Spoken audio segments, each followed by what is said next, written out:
are continuing our webinars and chats for Women's Day.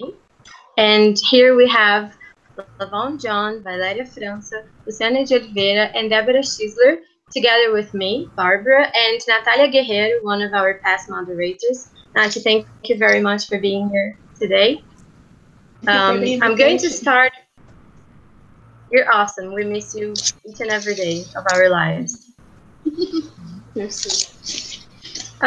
Okay, so we're going to read everybody's bios, and then I would like to ask you to comment a little bit on your professional career so far, okay? Nat, do you want to start? Okay, speaking of Lavaughn John, she's been a teacher for over 20 years, and she was the Deputy Director English of the British Council for over 5 years. She holds the Delta Celta TKT, an MA in ELT from the University of Essex, and she's just finished another master's, because one wasn't enough, Master of Science in SLA from the University of Oxford, no less, and she specializes in teacher training, PSP, and EAP. Luciana de Oliveira, she's been in TESOL for over 20 years as well. She studied here at Unesp, doing her BA in English and Portuguese. Then she went to the US to do her MA and PhD. She's coordinated the MA in TESOL at the Teachers College in Columbia. No? No, sorry. No. Not anymore. No, you coordinated in the past. Oh, yes. Sorry. Yes, yeah, in yes, the past. Yes. She's published extensively, and she's the recipient of many awards. And she's currently professor at the University of Miami, and she'll be the president of TESOL International from next year on. Woohoo! Actually, from starting in March. Starting in March. Wow. Yeah, March 29th this year. Congratulations. Okay, Valéria França is head of the Teacher Training and Development of Cultura Inglesa e Idiomas, SA, and has worked at the same institution for over 25 years. That's quite an accomplishment. She graduated in Education and History at Homerton College, Cambridge University. She has a master's in Comparative Education, Institute of Education, University of London, and a master's and PhD in Applied Linguistics in UFI. Her research interests include teaching young learners and the teaching of languages through artistic expression and an exploration of teaching learning spaces. She's one of the founding members of BRELT, and we also love you very much for that, Valéria. A member of the Visual Arts Circle and ex-president of Brastisol and current member of the Advisory Council. She's still as passionate about teaching as she was when she started. Amazing, Valéria França. And Debora holds an MA in Applied Linguistics from PUC São Paulo. She's an experienced teacher and teacher educator. She started her career at Associação Alumni and is one of the founders of 7 Idiomas. And today she's head of the teacher courses and exams at 7. She's a CELTA and ICEL tutor, center exams manager, and team leader for Cambridge English Assessment. So we've got wonderful ladies to join us here. It's a pleasure to be here. Thanks for inviting me. Thank you for accepting our invitation. Our first comment would be asking you to comment on your career, everything you've been through to get where you are today. Who do you want to start with? Always the one who asks. Okay. How can I put it? I think I had a really kind of accidental journey in ELT up until now. I started teaching English as a foreign language. Actually, I was invited to go to Brazil to teach. I had taught, you know, a little bit of entrepreneurship and business in my home country. So I had very little teaching experience, but I think my qualification was being a native speaker of English, which at that time, 20, 21 years ago, was all you really needed to teach English in Brazil. And perhaps this still exists quite a lot today. So I started teaching and I fell in love with it immediately. I fell in love with Brazil and I felt like I found myself. I found what I wanted to do. I found where I wanted to live. But after a while, pretty early on, I kept questioning myself, you know, there must be a method to this. There must be a correct way to do this. Because I was just doing it by intuition. You know, I can't really say that I knew what I was doing, you know, my poor first students. So I started buying books and reading and trying to learn methodology all by myself. And, you know, I've learned quite a lot on my own just reading. And then, I don't know how many years in, 2 or 3 years perhaps, I said, you know, I want to get qualified. So I had an interview with Debora. I don't know if you remember this, Debora, this is so long ago. I had an interview with Debora and I was going to do the COTI when that existed. And but I decided instead to go to the UK and I did my master's. And, you know, things really took off from there. So, you know, it was a lot of trial and error and trying to understand how ELT works, how it works in Brazil, and kind of just finding my way rather than having a path that I understood and followed. You know what I mean? There's a lot more, but, you know, I'll let somebody else tell their story.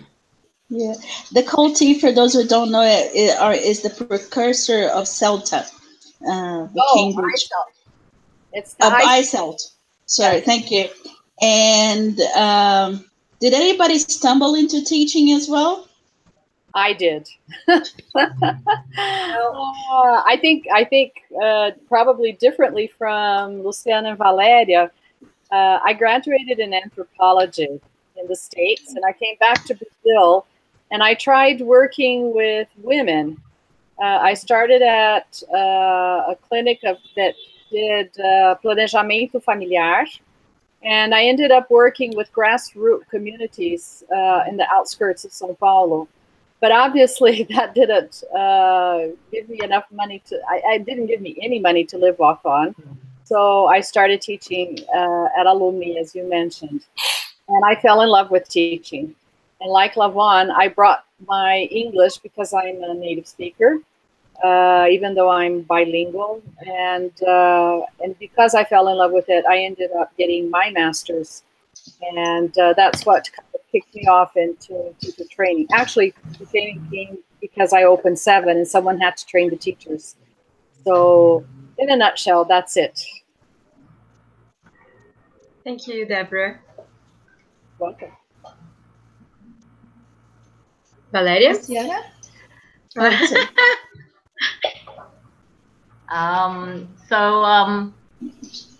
I actually wanted to become a teacher, so I went into teacher training, but I trained as a primary teacher, and that was my entry into teaching. And when I moved to Brazil in the early 90s,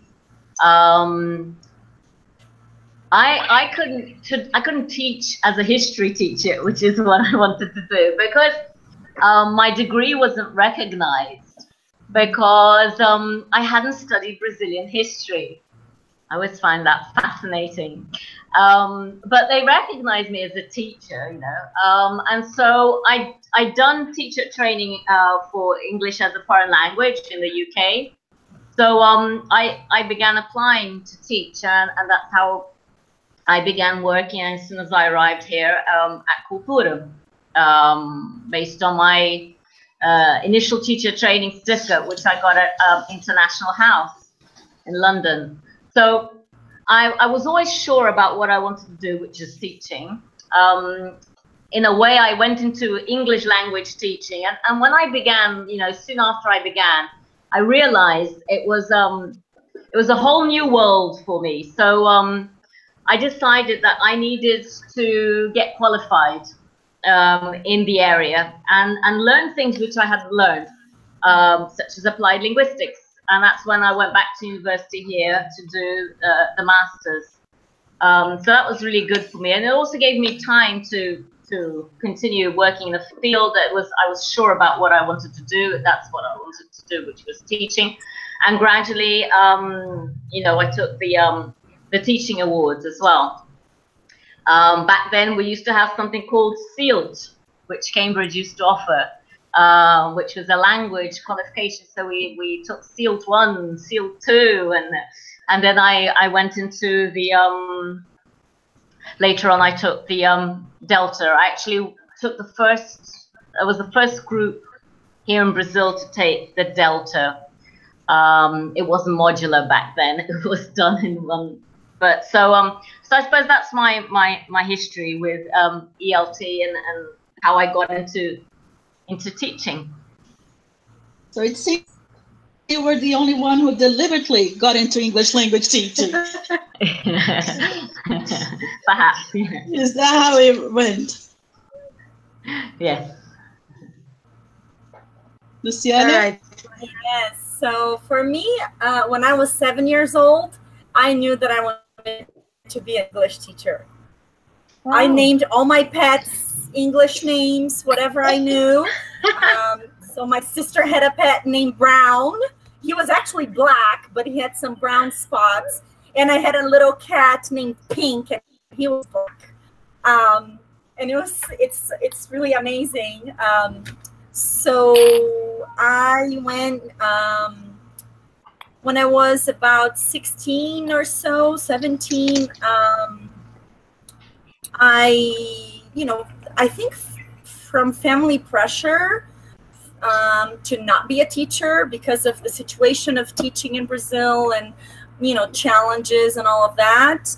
They tried to convince me that I should go for dentistry, but because I had great mentors, two women who were my teachers. Actually, I went to a private language school. They sat me down one day and they were like, you really should reconsider, because you should not be a dentist. You should be an English teacher, and that's where your heart is, and that's what you should do. I get a little emotional thinking about it. And so I did that.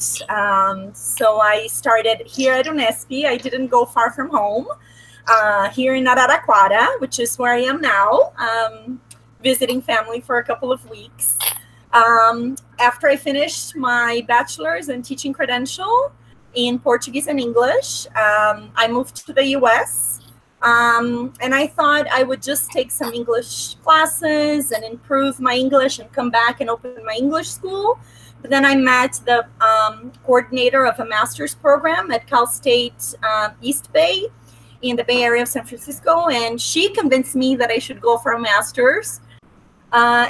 And back then, this was 1997. The dollar was 1-to-1 to the real, which is unbelievable if you think about that today. And so I had the conditions to stay and do my master's. And once I finished, I taught for a year there. I taught writing to non-native English speakers and also to native English speakers. Thanks to the department chair, who was very supportive of me and kind of fought with the English composition coordinator, because she did not want to give me a class for native speakers because I'm a non-native English speaker. So that kind of pushed me to get more involved with TESOL, actually, as an organization. And I was already involved at California TESOL, and to fight, you know, for the rights of non-native English speakers, those of us who are multilingual, multicultural. So that really helped me consider getting a PhD also. Issues of discrimination and, you know, things that we know too well. Those of us who are minoritized women in academia specifically. And so I went for a PhD, and when I finished, my advisor was a woman and very supportive as well. And when I finished, got a job at a university at Purdue first. I was there for 8 years, and then after that, I went to Teachers College, Columbia University, as you were saying. I was there very briefly for just 1.5 years, didn't adapt to living in New York City, and then got my job at the University of Miami, and I'm very happy. I coordinate, I'm actually the department chair, so I basically run the entire department of teaching and learning, which is very nice, but also very challenging as well, working with so many people.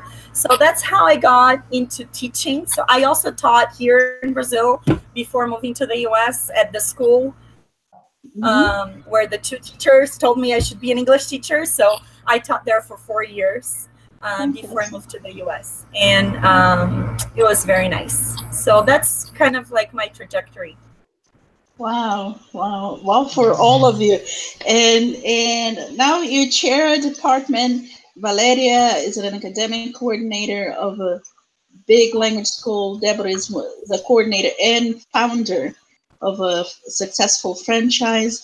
And Lavaughn worked for the British Council. Do you think that your success, because we can name it in any other way, you're a very successful woman.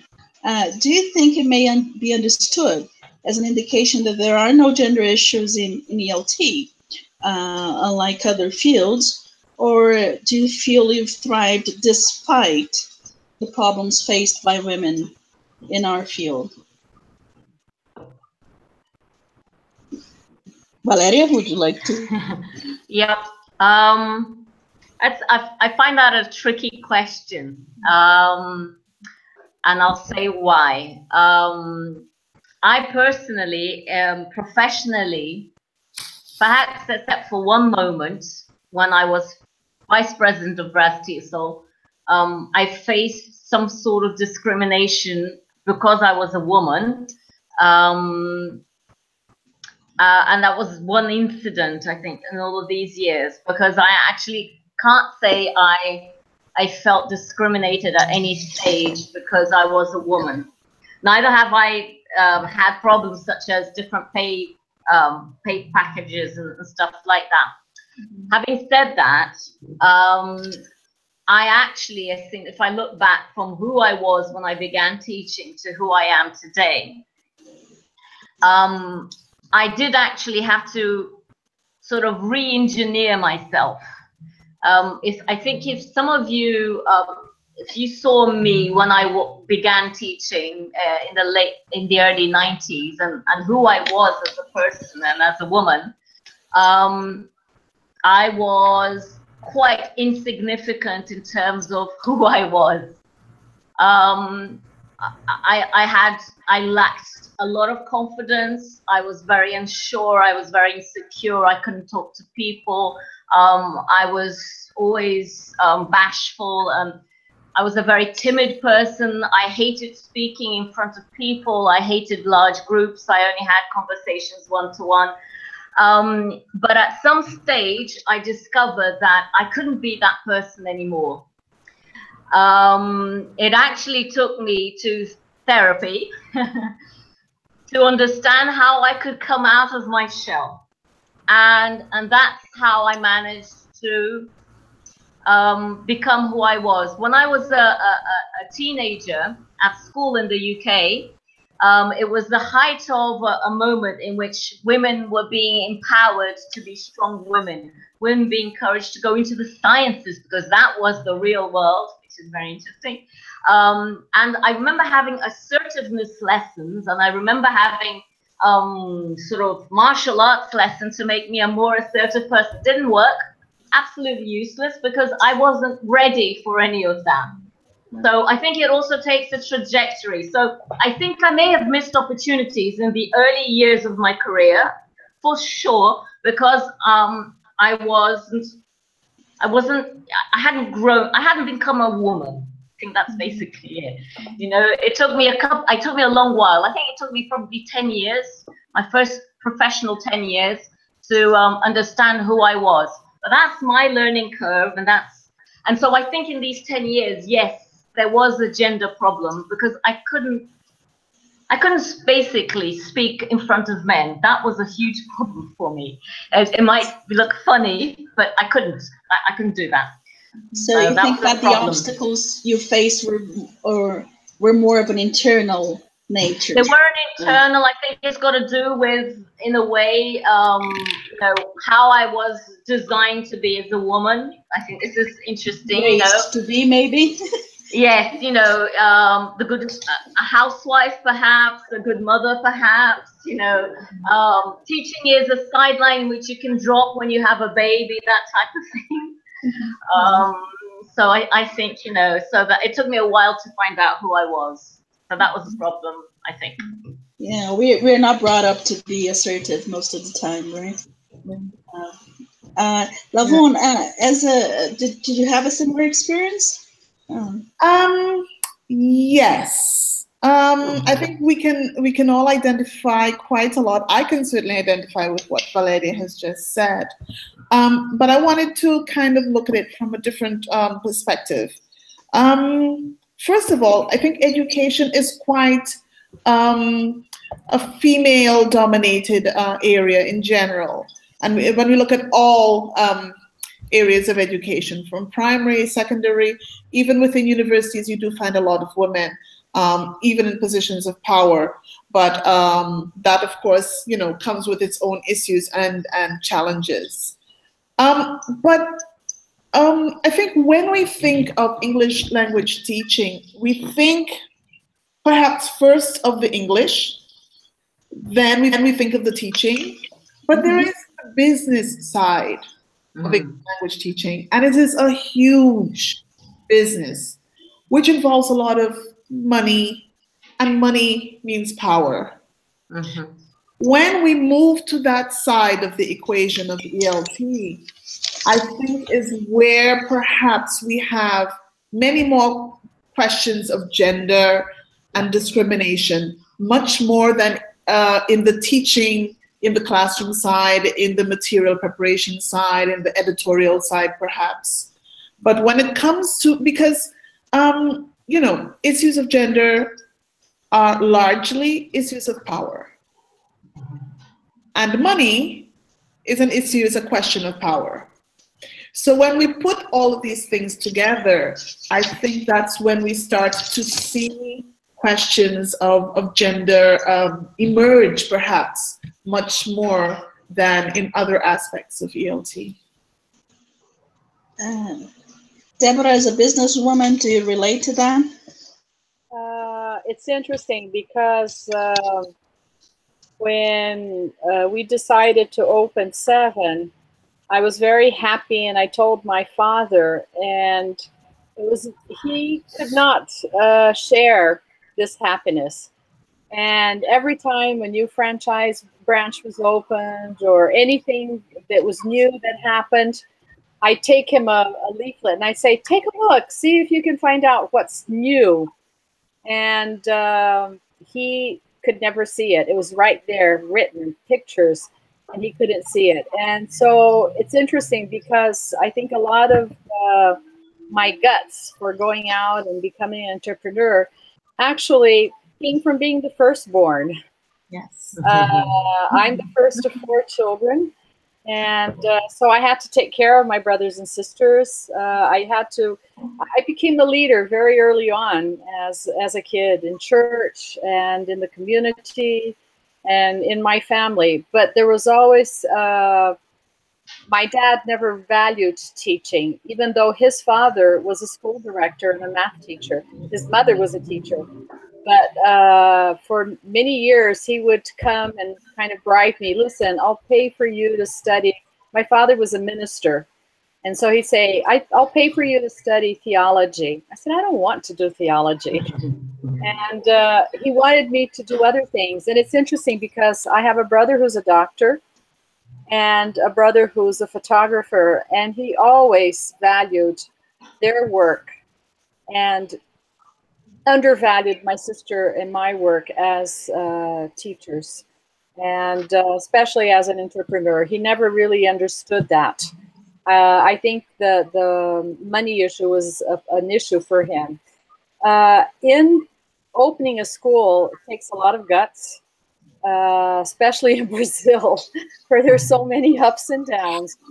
But basically, when we opened, we were kind of half and half, women and men. But we've always worked based on consensus in our school. And I think I haven't really felt that power issue, Lavaughn, but I can identify with that because I do agree with you. In general, when you look at a school as a business or any kind of business, it's a male world. And so there is this difference. And I identified with you, Valéria, because I started teaching very young. But it was like 10 years. I was 10 years in conflict with my original call, which was working as an anthropologist. So it was very hard for me to come to terms. And I also had to do therapy. And I think therapy helped me realize that my path was teaching and developing teachers, and not necessarily women on the outskirts of São Paulo. And giving opportunities for the women in my organization and helping them grow. Luciana, did you face similar issues in academia? I think academia is a whole beast in itself. So I don't think it's the same kinds of issues, but I would have to say that being both, a woman and a Latina and a non-native English speaker in academia, I always felt that I had to show that I could do more than my colleagues. Mm-hmm. So that always drove me to do a lot more, which has helped me in many ways. But at one point, I was so tired. I was like, oh my gosh, can I continue with this rhythm, But I could. And after tenure, it helped. It didn't stop me, but I felt relieved in some ways. And I think that's what happens when you have job security. So it's not in the same ways that, all of you are talking about. There's obviously a lot of power issues in academia and a lot of things that you have to deal with on a daily basis. And now as department chair, having to deal with it on a daily basis. But I was in academia, and I feel like I was probably more discriminated against for being a non-native English speaker than for being a woman, to tell you the truth. I think that, I don't know why, but maybe I didn't feel that, just because education is a field, dominated by women, that it wasn't the same. But I always sought mentors who could kind of, help me through some issues that I was facing, that really helped a lot. So that would be my experience. Right. Debora, you mentioned the support in your school to people that you work with, and also family support. And I would like to ask you, what do you think schools, institutions, associations can do in order to guarantee equal opportunities to both male and female teachers? That's a good question. Because by law, we're expected to provide childcare, and but I find it interesting because today, at least in my school, we have a lot of gay women and that have come out of the closet in the last years who do not have children. They could, and if they do, we should have services to help them. But I find that living in a city like São Paulo, this is something very difficult. So, for example, my school pays for allowances for the mothers to be able to pay caretakers or schools nearby their home.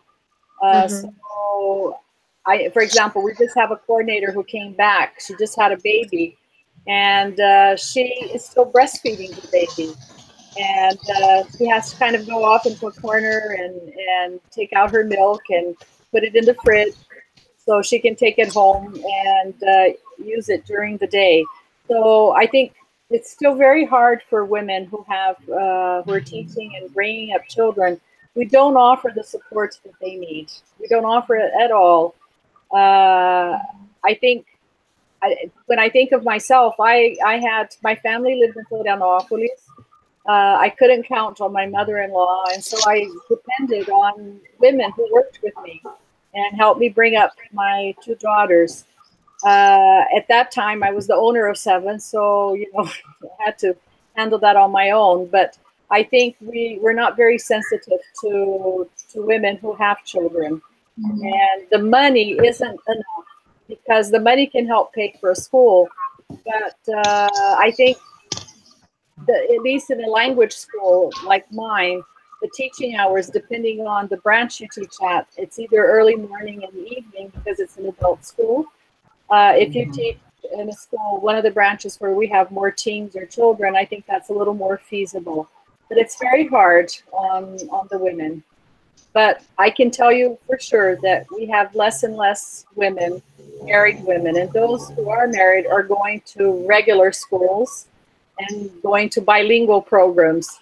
Yes. Because they want to guarantee schooling for their children. It's not only their salary, but a place where their kids can study. And I don't blame them. I think that's where they have their best alternatives. Now, whether these schools offer child care or help at the beginning, early ages, I don't know. I really don't. I think some do, but not all do. Right. Valéria, would you like to comment based on your experiences head to teacher development? Yeah, I think I agree with Debora in all that she said. We offer the full 6 months for the mother to stay on leave, and there is childcare an allowance when she's back. I'm not quite sure until what age. I can't remember exactly what age. But having said that, it is very difficult. We don't actually have, and this has actually just made me think a lot. We don't have a place where a mom who's breastfeeding can breastfeed in the branch. So basically she has to juggle her hours to fit that in. And I know a lot of moms ask someone to bring the baby over. I've heard of that happening. So that actually is interesting, something I actually need to think about more carefully. I hadn't thought of before. It's funny, isn't it? But when I had my own baby, it was only 4 months back then. I came back to a full day at work because I was already in a coordination position. So I didn't, I had to stay the whole day, and I live in another city. So I had to get someone to look after my son. So it was very difficult, I remember. And I did consider not going back to work. I remember that. But in the end, I gave it a try, and I'm glad I did. But it is tricky. And I think there are other things as well.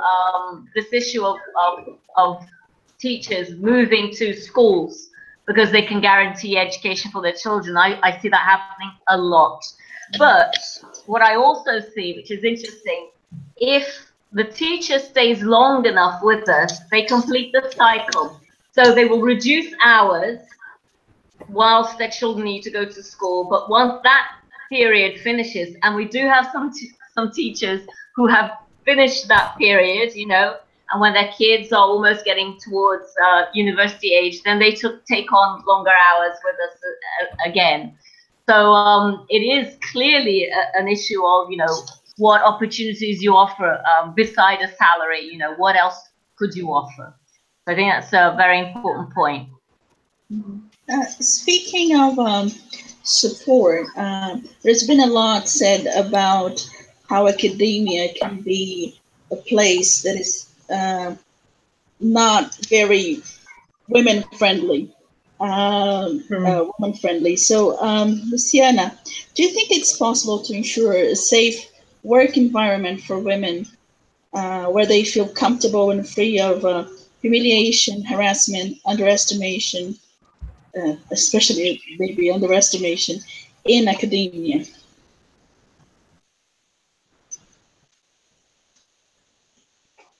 I think we lost her. Frozen. Lavaughn, Yes. could you comment on that in terms of ELT in general? Discrimination in academia. No, in ELT in general, how to create a safe work environment. Yes, just going back to what Debora and Valéria said. My own personal experience, first of all, was a positive one when I had kids, because I have, a lot of people don't know this, but I also have my own school. My husband is running it. When I left the school to go to British Council, so my husband now runs the school. But when I had my kids, I was still at the school, so I was able to actually take my son with me to the school, and I had someone working with me who would take care of him while I was working. But I was able to look in on him and to feed him and to be with him for the first 10 months, and that was wonderful. And I had, you know, more flexibility with that. But I think the challenges that teachers in our field face, they are a reflection of our society, and it's a reflection of the way we work in Brazil. Because I think this construct would be completely different in another country where the society is set up differently and where they address the issues of childcare and women's responsibilities in a different manner. So it's not, I think, solely the responsibility of people in ELT and leaders in ELT to resolve this issue. It's much more, I think, of a social issue and the way that we work in Brazil and how this can be addressed and changed. Right. I think I'm back now, yes? Yes. Okay, great. Great. So I also wanted to kind of discuss a little bit the issue of maternity leave, since in the US, there's no law requiring that you offer maternity leave. Women can take maternity leave for, I believe it's 12 weeks, and this was an act of it's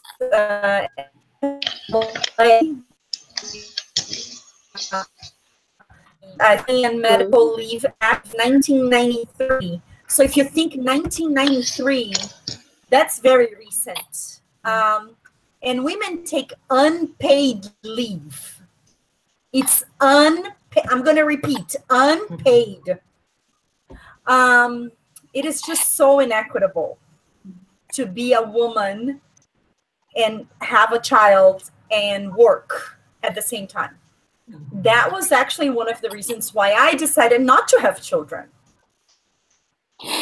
Yes. Actually, but both of our friends are outside the U.S.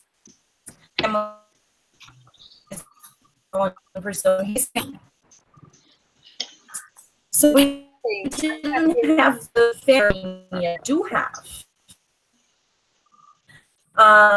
it's so difficult that I don't, I don't even know where to start. So I'm just up my, these two issues of, what inequity for women in academia, and not just academia, for all women. In academia, we can, at least have a more flexible in terms of teaching, and if you work with your department head, you can have, teaching responsibilities, or fewer teaching responsibilities, or no teaching responsibilities for a semester. For your maternity, your quote unquote maternity leave, you still have to do research and do administration if that's a requirement of your position, but no teaching. It helps, it definitely helps, but I think it's one of the most inequitable pieces of the country. So I feel that one of the strongest issues for you all is the maternity, pregnancy, maternity leave, etc. Have you noticed other issues such as harassment or underestimation, that kind of issue? Yes, Lavaughn, I can see you nodding. Yes, underestimation. And it comes back to what I said in the beginning, questions of power. And I think it certainly depends on which part of ELT you work with.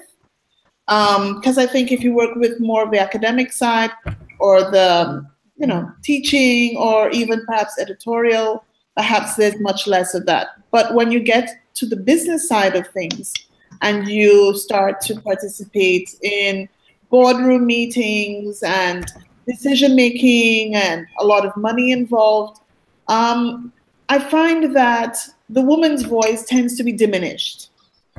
I heard something just yesterday and I was like, oh my God, that happened to me. Where a woman would say something in a boardroom, for example, given a suggestion, an idea, say something, and the men would just be like, okay. Then in a few minutes, a man would say exactly the same thing. Yes. And everyone would be like, yes, you're right. That's a great one. And I would be like, but I just said that.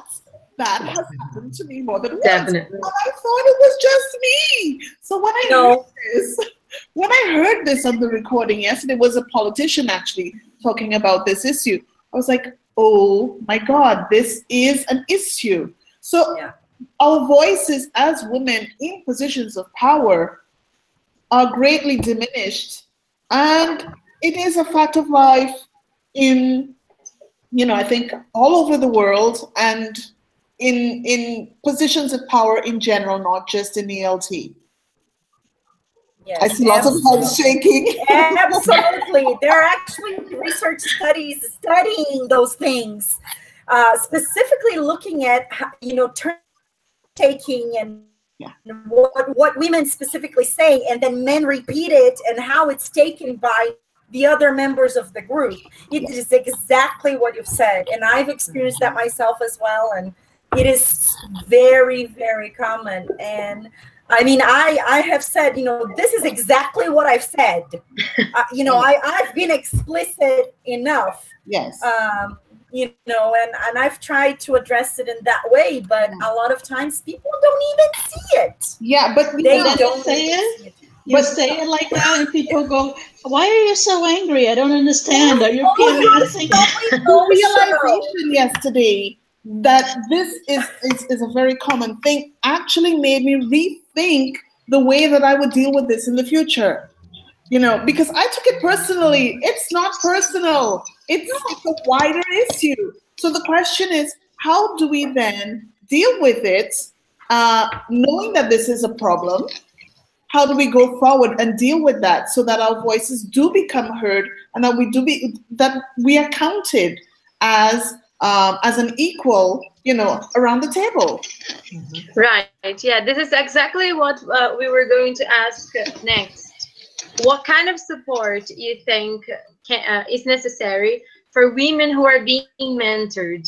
basically all four of you work with some kind of mentoring, being that in an academic environment or in a language institution environment, as CELTA, ICEL tutors, and the like.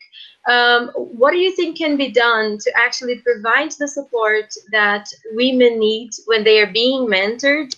And what are the things that have to be worked on?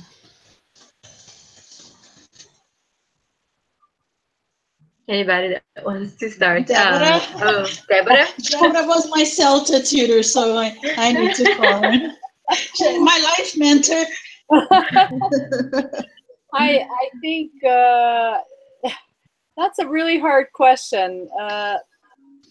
With you, Natalia, it was just a month. So, and you're such a wonderful person. You knew what you wanted, and you actually you mentored yourself. But I think it's making women teachers believe in themselves and empowering them in the sense that, you know, they should try and go after things and fight for whatever they want. Right now, I have an assistant, and I involved her in the process of finding an assistant for her, and having her make that choice and looking at the CVs and interviewing the person. It was a total new experience for her, but you know, start giving people more responsibilities and I wouldn't say praising them, but as they go conquering their space, promoting them and promoting their, bringing out the best of what they have, and encouraging them to present at conferences, encouraging them to start new courses, and really being there to support them. I just gave a CAE prep course to a young woman, and she's scared to death. But I said, I'll be there for you. Start your class, and then we'll sit down and we'll talk about it. So she got all of her materials together, and she'll do a great job. But she needs encouragement. She needs someone there to say she knows she can do it, but she's still a little insecure, and she needs someone there standing by her saying, see how you've done it? You can do it. And so it's empowering women to, go after their dreams and really developing themselves. Sometimes it's a someone, and sometimes it's a lot of someones. You said I didn't need anything, but actually I had Luis Otávio and Igor Cavalcanti saying the same thing you said to me, and it took 3 people saying it for me to believe, because you said, Natalia, during the CELTA mentoring, what do you call that? The one-to-one talk with the tutor. Yeah. And she said, you're good. Just go for it. and I didn't believe it myself. So yeah, that's maybe the kind of thing you're saying that needs to be done. Just to add to what Deborah said about mentoring, I really believe in leading by example. I've met so many amazing women in our field, and you look at them and you're just like in awe, like, oh my God, I can do that too, Some of you are here talking to us, when I meet you for the first time or even after, I'm like, oh. So, and just the examples that other people set by the work that they do, by what they have achieved, I think can be such an inspiration for us. And not that I think that I'm an inspiration, but people have come to me before, not just in ELT, but with other things as well, and said, Lavaughn, you're the reason why I do this. I'm like, what? And sometimes it's something really simple that we do or that we say without intending to inspire. But, so that's really just by living our, our true stories, living our true lives, we can really lead by example, I think. And you're all inspiring, by the way, because we've been asking for comments and questions.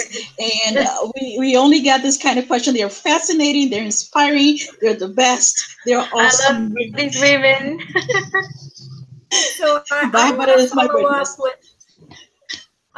want to follow up on what both Debora and Lavaughn just said about mentoring, that, you know, being in the position of a mentee, and specifically in, you know, professional organizations, I met my mentor, who still is my mentor, back in 1998, and she really encouraged me to, I was 22 years old, and she really encouraged me to take on a leadership position at California TESOL.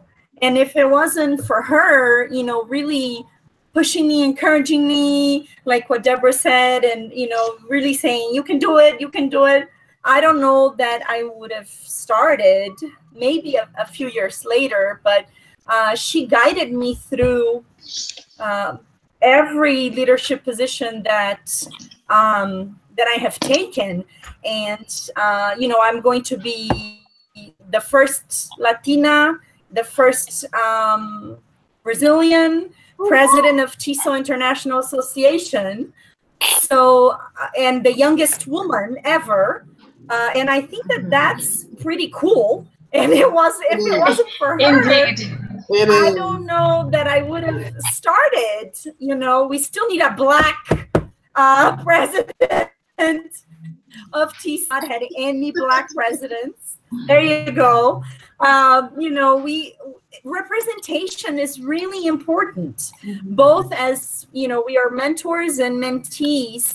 And my mentor is from Argentina, so she's Latina also. And so, you know, and I've tried to do the same with my mentees, you know, really trying to encourage them. And you know, during the PhD program, it can be really tough for a lot of students. And it's not just about encouragement, but it's also, you know, guiding them and knowing when they need the support. It's really interesting because it's almost like research on scaffolding. Like when do you provide scaffolding? What kind of support? And when do you know when you know how to take it away? Yep. So, you know, the fading piece of it, the withdrawal is also very important, because then, you know, it's like, no, it's the encouragement, but also, okay, you can do it. I'm encouraging you, but you have to do it on your own now. So it's kind of an interesting dynamic, if you will, because we do have all, you know, so many different things going on at the same time. Like, so anyway, I was rambling, but, you know, I was kind of thinking about all of this when both Debora and Lavaughn were talking. So so that's my 2 cents. And we have to say that we all feel really empowered, Luciana, to have you there where you are. You're definitely a person we look up to, and I go to bed like, one day I'll be like that. You know, it's really empowering. Thank you very much for that. There's a Brazilian as president of TESOL too. So both as a woman and as a Brazilian, not a speaker of English. I'm very proud. Many levels. We have a comment here from Caroline Barqueta on YouTube. She's mentioning, she asked you to comment on something here. That you said that teaching is an area dominated by women, which it is, and she agrees. But she clearly sees that the base of teaching is female, the ones who are in the classroom and doing the hard work. But still, there are very few authors, researchers, and women who are really empowered academically. And she wants to see your views on that. And how can we empower women to get to how can this change, right? I don't know. When I was doing my master's at PUC, there were a lot of women professors, and I think it was kind of equal. Men, the ratio was equal. And for many years, the women were the heads of departments.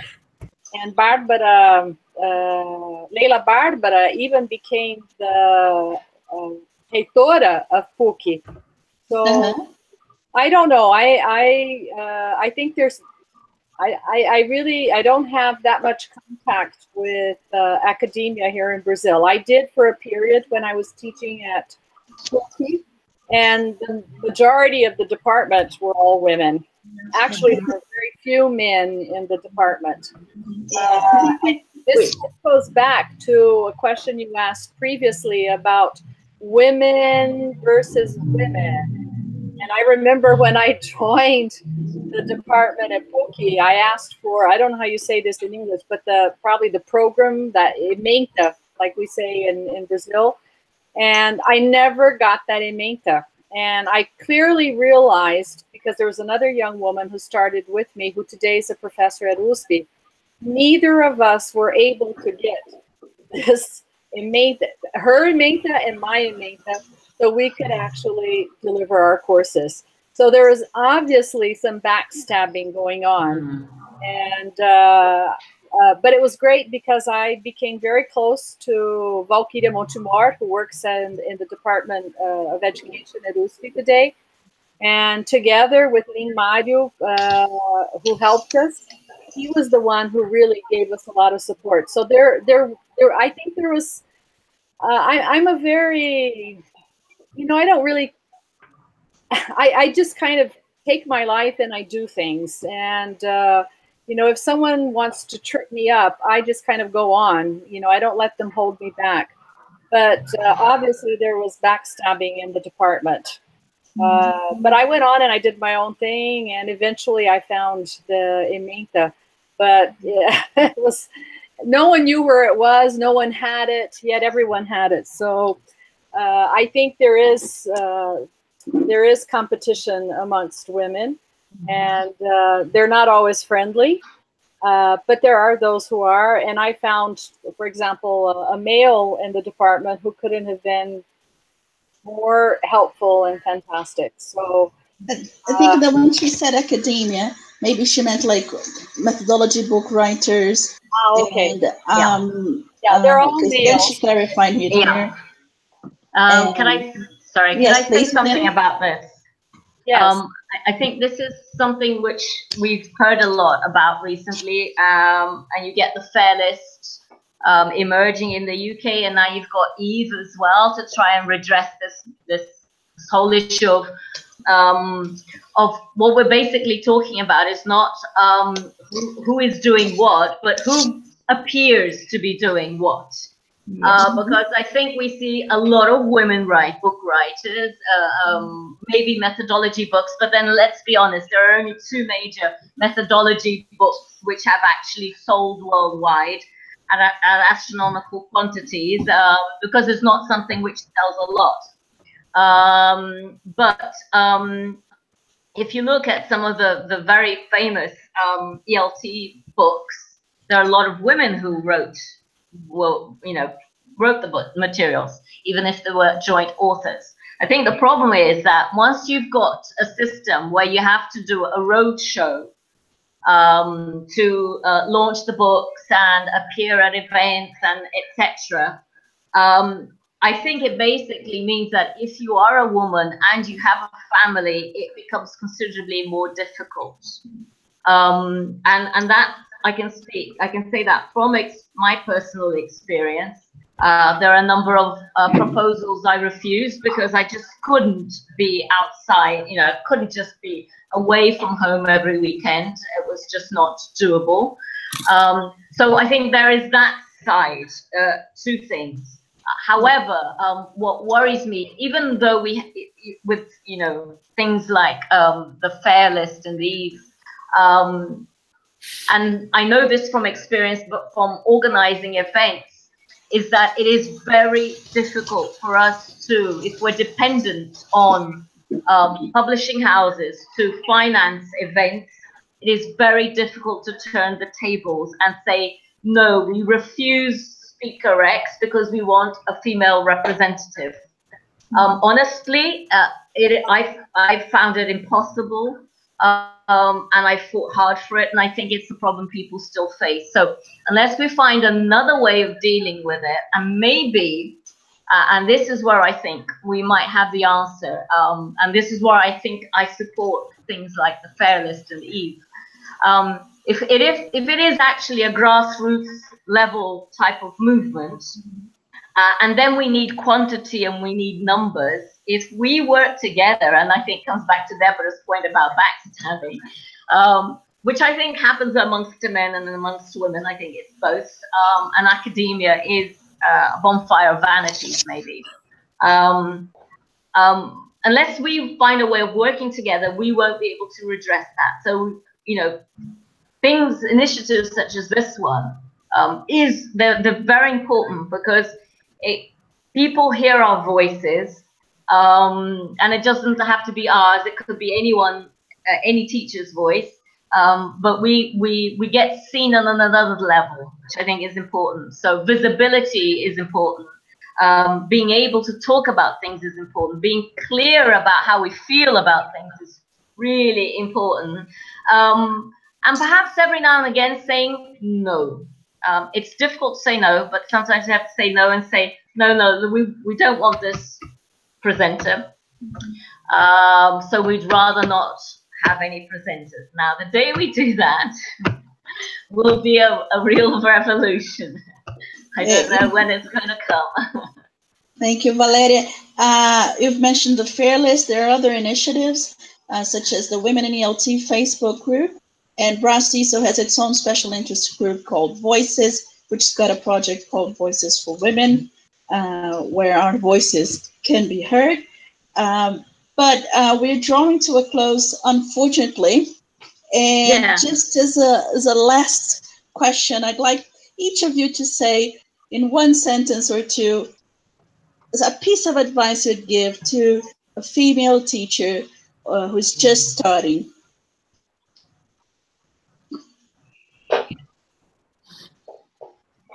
So, can you start, Debora? Believe in yourself. Thank you, Debora. Lavaughn? Understand the industry and study. Valéria? Find what you're capable of and set a clear direction of where you want to go. Yeah. And Luciana? Try to find work-life balance as much as possible. Honestly, if I could, I would take all of you home and we would continue talking, you know, for the next 2 or 3 days. This was really amazing. It was the biggest pleasure of, maybe one of the biggest pleasures of my life to be able to be here with you tonight. It's amazing to see how Braille can gather so many powerful and empowering women at 11 o'clock in the evening on a Thursday night. So that's really, really an accomplishment for us. Thank you very much. Debora, Eduardo de Freitas is gonna kill me if I don't tell you that. He's been commenting here and sending lots of compliments to you. He said that you have inspired him a lot during the ISELTS, and your comments have changed his life completely. He's very thankful to you, and he really wants me to tell you that. Thank you very much for helping our dearest moderator. Okay. Can I say yes, please. It's been a pleasure of course. with each of you. Valeria, I've known you through the BRASTISO newsletter, and unfortunately, I haven't been to the BRASTISO conferences since 2009 because I'm always teaching CELTA in July, and I can't make it. But Henrique and I have tried to set an agreement where we try to take a vacation, but we still haven't managed. At least I haven't. And, Luciana, great. I feel very proud to have you representing us on the TESOL, especially being a Brazilian and a woman, and the pleasure of talking to you tonight. Lavaughn, you're an inspiration to me. And especially because of your work with